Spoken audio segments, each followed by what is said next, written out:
So Assalamu alaikum and hello everybody. Welcome back to my YouTube channel ZK English Mastery. So today I'll be discussing with you all the plot summary of Duchess of Malfi in Hindi. So मैं आप लोगों के साथ सारी character के बारे में discuss करूँगी, इंट्रोडक्शन बताऊँगी डचेस ऑफ माल्फी का और प्लॉट समरी भी डिस्कस करूंगी इसी वीडियो में. So please don't forget to like, share and subscribe to my YouTube channel. This video is going to be really helpful and if you find this video helpful please don't forget to share with your friends also. Okay, so let's start with the topic. So the Duchess of Malfi, as we all know, it is written by John Webster. और ये जो drama है ना, this drama is generally considered to be John Webster's greatest work. ये उनकी one of the greatest work में गिना जाता था. ऑल राइट, अभी हम जान लेते हैं कि इसे कब लिखा गया था. So it was probably written between 1613 और 1614. यहाँ पे मिस्टेक हुई है. यहाँ पे मैंने 1613 और 1613 लिख दिया है. So please ignore that. It is 1613 और 1614. एंड ये जो फर्स्ट स्टेज किया गया था इट वॉज बिफोर 1614. ओके, सो ये ड्रामा बेस्ड है 16th सेंचुरी पे, इससे हमें पता चलता है. And this play takes place in Italy. All right, चलिए अभी हमें ये इस प्ले के बारे में इंट्रोडक्शन पता चल गया है कि जॉन वेबस्टर ने लिखा था और ये उनकी ग्रेटेस्ट प्लेस थी. ये कब लिखा गया था? 16th सेंचुरी पे बेस्ड है ये. और इसका फर्स्ट स्टेज कब हुआ था? It was first stage before the end of 1614 and the play takes place in Italy. So let's go ahead with the characters. इस प्ले में ज्यादा कैरेक्टर्स आपको देखने नहीं मिलेंगे. ज्यादा कैरेक्टर्स में क्या होता है, basically most of the times हम कंफ्यूज हो जाते हैं.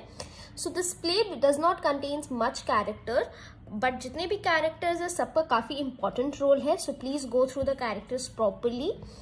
कोई एग्जाम में आपका कैरेक्टरिस्टिक्स भी आ सकता है किसी पर्टिकुलर कैरेक्टर के बारे में. So please go through each and every character properly. So the very first and main character is Duchess, the Duchess of Malfi. She was the protagonist of the play. She is a young widow.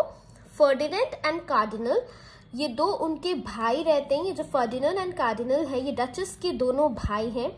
Antonio duchess के manager हैं और आगे जाके हमें play में पता चलेगा कि वो डचेस के हस्बैंड भी होते हैं.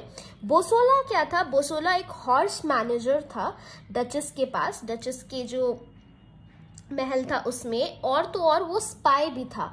अभी आप पूछोगे किसका स्पाई? ये फर्डिनेंड एंड कार्डिनल का स्पाई था डचेस के ऊपर. अब वो क्यों एक स्पाई को रख कर जाते हैं ये हम आगे प्ले में जानेंगे. एंड कैरोला वो डचेस की एक मेड थी. इसका कोई उतना भी खास रोल नहीं है, बट ये जो चार कैरेक्टर्स है ये बहुत ही इंपॉर्टेंट कैरेक्टर्स है. All right, so let's go ahead with the play. यहाँ से शुरू होता है हमारा मेन जो है plot summary guys. So the main story started over here. So जो डचेस होती है, जैसा मैंने आपको बताया कि ये जो प्लॉट समरी है, ये ड्रामा है, ये 16th सेंचुरी पे बेस्ड है. ये हमें 16th सेंचुरी की एक कहानी बताती है डचेस ऑफ माल्फी की. और आपको एक और बात बताना चाहूंगी की फैक्टर्स ड्रामा के बारे में, कि जॉन वेबस्टर ने इस प्ले को ये जो कहानी है डचेस ऑफ माल्फी की ये जो है ये सच्चाई पे आधारित है. ऑल राइट, और ऐसा नहीं कह सकते कि पूरी की पूरी कहानी जो है वो अडाप्ट की गई है, बट नहीं, कुछ की फैक्टर्स जो है वो जॉन वेबस्टर ने बेशक कॉपी किए गए हैं. ये हिस्टोरिकल है. ऑल राइट, सच्चाई पे आधारित जिसे हम कह सकते हैं. सो let's go at further with the play and the summary. Duchess window, she was unmarried and she was a window. Now उसके दो भाई रहते हैं, फर्डिनेंड एंड कार्डिनल. ये दोनों जो भाई है उसके, फर्डिनेंड एंड कार्डिनल, ये क्या चाहते हैं कि ये कभी भी दोबारा शादी ना करे, या फिर ये कभी भी दोबारा किसी के साथ कोई अफेयर या शादी बिल्कुल ना करे. They don't want her to get married और remarried ever.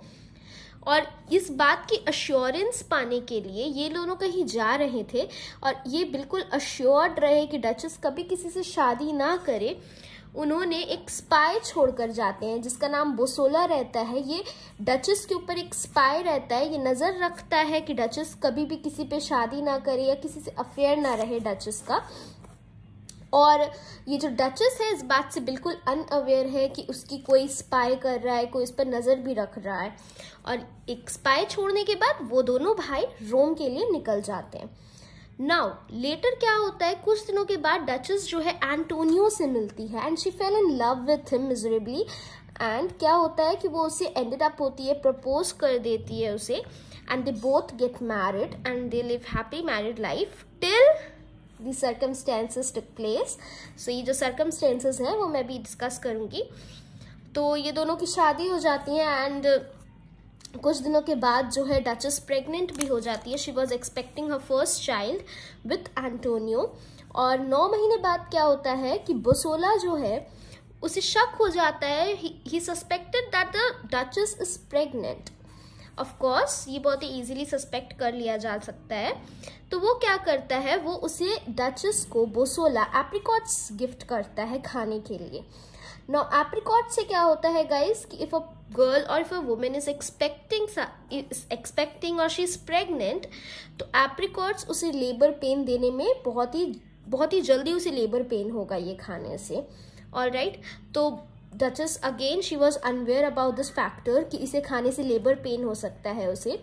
She ended up having them, और जैसे ही उसने उसे खाया वो बीमार पड़ गई और उसे लेबर पेन शुरू हो गया, जिस बात से बोसोला को अश्योरेंस मिल गई कि that the duchess is pregnant and he is not only okay. So यहाँ पे क्या होता है, फिर जैसे ही वो उसे खाती है वो बीमार पड़ जाती है और बोसोला का जो शक है वो यकीन में बदल जाता है। एंड आफ्टर दैट एंटोनियो जो है अपने पहले बच्चे, जो उसे एक बेटा होता है, उसके लिए एक हॉरोस्कोप लिखता है।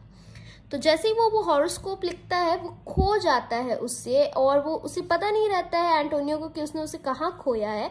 और कुछ देर बाद बोसोला को वो मिल जाता है हॉरोस्कोप। ओके, और बोसोला को वो पढ़ने के बाद और भी रीअश्योरेंस हो जाती है कि ओह डचेस प्रेग्नेंट थी और उसने अभी अभी एक लड़के को जन्म दिया है। और इस बारे में जैसे ही उसे पता चलता है वो किसे बता देता है, फर्डिनेंड एंड कार्डिनल को इन्फॉर्म कर देता है कि डचेस जो है वो प्रेग्नेंट है। और मगर अभी तक in between all of this Bosola is still unaware who is the father of this child. Okay, उसे अभी भी नहीं पता है कि डचेस शादी कर चुकी है, वेदर शी इज मैरिड और नॉट, या फिर इस बच्चे का बाप कौन है, उसे ये सब बिल्कुल नहीं पता है। बट उसने इन्फॉर्म कर दिया फर्डिनेंड एंड कार्डिनल को कि कोई डचेस को एक बेटा पैदा हुआ है। नाउ 2 साल बीत जाते हैं इस चीज को और इस वाक्य को, और 2 साल बाद फर्डिनेंड वापस आता है। और एट दिस टाइम जब फर्डिनेंड वापस आता है, डचेस को 2 और बच्चे हो जाते हैं, किसके साथ, एंटोनियो के साथ। At this moment Duchess is having 3 childrens with Antonio and Ferdinand वापस आ जाता है। एंड नाउ जब फर्डिनेंड वापस आता है, इस एक्ट पे आप क्या देखेंगे ना, फर्डिनेंड हैज डिस्गाइज्ड हिमसेल्फ। वो बताता नहीं है कि वो फर्डिनेंड है। और जब एंटोनियो वहां से चला जाता है, however Ferdinand is still unaware कि एंटोनियो उनके बच्चों का बाप है। जब एंटोनियो वहां से जाता है तब वो डचेस को रिवील करता है कि वो फर्डिनेंड है, और वो उसे एक छुरी देता है कि डचेस को खुद को मार ले। But Duchess is fearless and वो डिनाई कर देती है कि she is going to ever kill herself, and वो उसे बता देती है कि वो अब शादीशुदा है। ये बात सुन के फर्डिनेंड को और भी गुस्सा आ जाता है और वो कहता है कि वो वहां से चला जाता है, और वो कहता है कि बहुत बुरा अंजाम होगा इस चीज का। नाउ एस्केप फ्रॉम माल्फी, ये अनदर बहुत ही इंपॉर्टेंट पार्ट है इस समरी का। एस्केप फ्रॉम माल्फी, यहाँ पे किसकी भागने की बात हो रही है, डचेस जो है एंटोनियो। डचेस को इस मोमेंट पे पता लग जाता है गाइस कि फर्डिनेंड और कार्डिनल उसे सुकून से जीने नहीं देंगे। तो वो क्या करती है ना, वो चाहती है कि एंटोनियो और उसके बच्चे बिल्कुल सेफ रहे। तो इस चीज़ के लिए वो क्या करती है, एंटोनियो पे एक झूठा इल्ज़ाम लगा देती है चोरी का। और वो झूठा इल्ज़ाम लगने के बाद वो एंटोनियो को कहती है कि यहाँ से चले जाओ, सज़ा के तौर पर वो कहती है कि यहाँ से दूर चले जाओ, और एनकोना उसे भेज देती है। जबकि वो जानती है वो ये सब इसलिए कर रही होती है ताकि एंटोनियो जैसे ही एनकोना पहुंचे, डचेस भी यहाँ से भाग जाए और वो सेफ रहे अपने दोनों बच्चों के साथ, एंटोनियो के साथ एनकोना में। इस बात में इस बीच जब वो ये सब कर रही होती है, एंटोनियो पे इल्ज़ाम लगा रही होती है, बोसोला को शक हो जाता है गाइस कि ऑल ऑफ सडन इतना भारी एंटोनियो पे शक क्यों हुआ और अचानक से एंटोनियो ही नहीं चोरी क्यों की, जबकि एंटोनियो बहुत ही वफादार था। तो बोसोला क्या करता है, डचेस के पास जाके उसे कंसोल करता है कि होता है ये सब, मतलब उसे थोड़ा सहानुभूति देता है। और डचेस को क्या लगता है इन सब के बीच में गाइस कि बोसोला उसका फ्रेंड है, और इन सब के बीच में वो एडमिट कर देती है बोसोला से कि वो एंटोनियो से शादी कर चुकी है, एंटोनियो ही उसका पति है और उसके बच्चों का बाप है। नाउ डचेस ने तो उसे अपनी दोस्त समझ के ये सब कुछ बता दिया, पर बोसोला ने जैसे ही ये सब जाना वो जाकर फर्डिनेंड और कार्डिनल को बता देता है, और कार्डिनल को वो दोनों मिल जाते हैं। और जैसे ही उसके दोनों बच्चे मिलते हैं, एंटोनियो से वो कहती है कि मिलान छोड़कर चले जाओ हमेशा हमेशा के लिए, क्योंकि अब बहुत कुछ बदल जाने वाला है। उसके दोनों बच्चे और डचेस जो है इसका सच सामने आ गया है, और एंटोनियो को वो कहती है कि अपने बड़े बेटे के साथ मिलान छोड़कर चले जाओ। इम्प्रिजमेंट, ये भी another very important part of this play. अब क्या होता है कि जैसा मैंने बताया, 2 बच्चे और डचेस यहीं रह जाते हैं। उन दोनों बच्चों के साथ और डचेस के साथ उसे कैद कर दिया जाता है, फर्डिनेंड और कार्डिनल के द्वारा उसे कैद कर दिया जाता है। और फर्डिनेंड ये हुक्म देता है कि डचेस को खूब टॉर्चर करो, बोसोला को ये हुक्म देता है कि डचेस को खूब टॉर्चर करो। एंड बोसोला जब टॉर्चर कर रहा होता है डचेस को, तो डचेस बिल्कुल फियरलेस की तरह खड़ी होती है गाइस, और वो कह रही होती है कि एंटोनियो सब बचा लेगा। भले बोसोला उसे काफ़ी कन्विंस करने की कोशिश करता है कि हमने एंटोनियो को भी मार दिया, बट डचेस बिल्कुल भी हार नहीं मानती है, घुटने नहीं टेकती है अपने एंड मोमेंट्स में भी। और जो बोसोला होता है उसने दोनों बच्चों को और डचेस को मार दिया।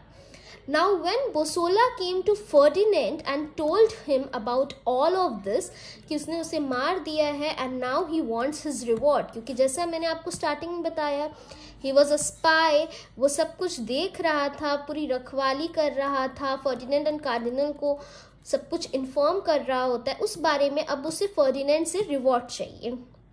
Ferdinand has denied about the reward, and at this moment, as Ferdinand has lost his sister and her 2 children, उसे क्या होता है, एक दिमागी तवज्जुन पड़ता है और वो पागल हो जाता है।